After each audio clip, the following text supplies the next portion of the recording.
That day, my father mocked me inside that courtroom. He truly believed the battle was already his. He sat next to my brother wearing the expression of a man who had spent decades constructing a narrative and never once imagined anyone would tear it down. To him, I was the family disappointment, the daughter who had packed up and left, skipped gatherings, and based on what he told people, could not even hold a roof over her head. He wanted the whole room to witness his moment. The courtroom itself was modest in size, yet nearly every seat held a relative who had absorbed his portrait of me without question. Aunts, uncles, cousins, people whose faces I had grown up with, all of them conditioned over the years to see me as a cautionary tale rather than a human being. The moment I walked through that door, he lifted his chin and curled his lips into a smirk. Well, look who decided to appear. A handful of people in the room responded with quiet laughter. I said nothing. I walked straight to my seat and sat down. The dispute centered on my grandmother's estate. When she passed, she left behind property, financial holdings, and the old house on the edge of town. Her will had divided everything evenly among her grandchildren. But my father and brother had filed a legal challenge, arguing that she lacked the mental capacity to make sound decisions when she had signed the document. What that argument truly revealed was something simpler and uglier. They despised the idea that I had been treated as an equal. Their attorney rose first and began constructing a version of me designed to make the courtroom distrust everything about my existence. Unstable, unreliable, absent. A woman too reckless and irresponsible to be trusted with any kind of inherited assets. My father sat there, nodding along to each claim the way an audience nods along to a rehearsed show they have already seen twice. Then the attorney raised the subject of my finances, and my father could not contain himself. She cannot even cover her rent. The judge's jaw tightened visibly, though my father was far too wrapped up in his performance to catch it. I remained silent. That was a choice built over many years. I had come to understand early in life that certain people have no interest in listening for the purpose of learning anything new. Their listening is simply a search for confirmation of conclusions they locked in long before the conversation started. Eventually, the judge shifted his attention toward me. "Miss Mercer, would you like to respond to these statements?" I rose from my chair. "Yes, Your Honor." My father tilted back, arms loosely crossed, the posture of someone expecting to watch someone else fall apart at the seams. What happened instead was that I stepped forward and passed a folder to the court clerk. The judge accepted it, opened to the first page, and stopped. He lifted his glasses slightly, repositioned them, and read the page again with more deliberate attention.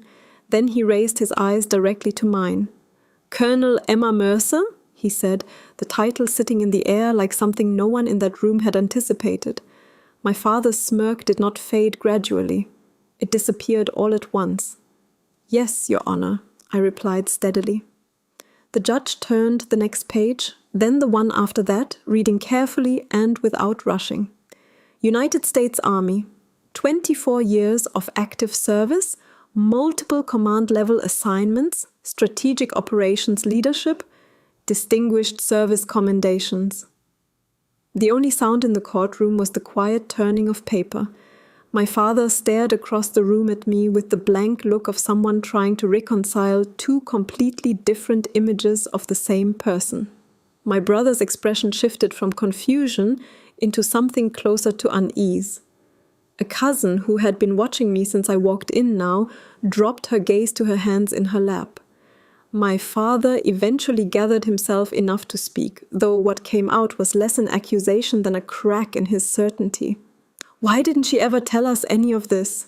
I almost laughed out loud because I had told them repeatedly, after every promotion, after every deployment, after every new assignment, I had picked up the phone. I had mailed letters, I had sent photographs. None of it landed because none of it fit the character they had written for me.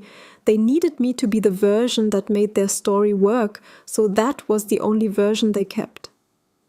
The judge continued working through the documents, and then something in his expression shifted once more. "According to the financial disclosure submitted alongside these records," he said, his voice measured and clear, "Miss Mercer owns her residence without any outstanding mortgage." A low murmur moved across the courtroom like a current. My father looked like a man who had just noticed the ground beneath him was no longer solid. The judge placed the papers flat on the bench in front of him and addressed my father directly. "Sir, your daughter is financially independent, professionally decorated, and has built a substantive career. The allegations brought before this court are entirely without evidentiary support." My father had nothing to say. That in itself was something I had almost never witnessed. He had always had an answer, a deflection, a follow-up argument ready and waiting. This time there was only quiet. Then the judge reached for a sealed envelope that had been attached to the original will and broke it open. He read the handwritten note inside aloud to the courtroom. The words were my grandmother's, and they were unhurried and certain the way she herself had always been. She wrote that she was dividing her estate equally because she believed what a person is made of matters more than what others say about them behind closed doors. She wrote that the granddaughter who showed up when no one else did, not for show, not for position, but simply because she wanted to be there, deserved exactly the same consideration as those who only appeared when it was convenient to be seen. No one in that room needed a name to understand who those words described. While the rest of my family debated money and motives, I had spent years driving out to that house outside of town. I sat with her at the kitchen table. I helped her cook. I listened to every story she wanted to tell, even the ones I had heard before. When the illness began taking more from her and the pain made ordinary days difficult, I was the one holding her hand. I was there because I genuinely loved her, not because I was watching the clock or calculating what any of it might eventually be worth. My father bowed his head. My brother fixed his gaze on the floor and kept it there. The judge formally dismissed the challenge and confirmed that the will would be honored exactly as my grandmother had written it. As people began collecting their things and making their way toward the exit, not one person walked over to offer my father a word of support. Not one. The laughter that had greeted me when I walked into that room had long since evaporated. The story my father had polished and repeated for years, the one that made me small and him justified, had finally run into something it could not survive, documented, verifiable, undeniable truth. The afternoon light was sharp and warm on the courthouse steps when I walked outside. I was almost to my car when I heard him behind me. My father. His footsteps slowed as he reached me, and for a stretch of seconds he simply stood there without speaking.